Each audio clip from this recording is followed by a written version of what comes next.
I'm going to share with you my staging secrets. Um, if you want to stage your home to net top dollar, do these things. First of all, think about the buyer, the most likely buyer for your house. So where do you live? What kind of neighborhood is it? Is it urban? Is it suburban? Is it new families typically? Is it young professionals?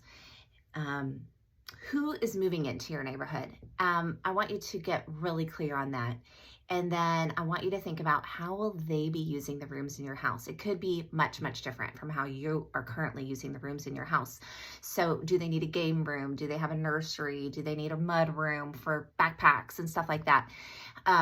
And then I want you to stage your home based on how the most likely buyer is going to be using the home. And I want you to add pops of color throughout. So you're going to depersonalize, you're going to add color, and you're really going to stage with your buyer in mind. This is a part of marketing, and it's very, very important. It's one of the reasons why I spend so much time doing this and so much money, honestly, doing this for my clients, because it is going to help the home sell fast and for top dollar.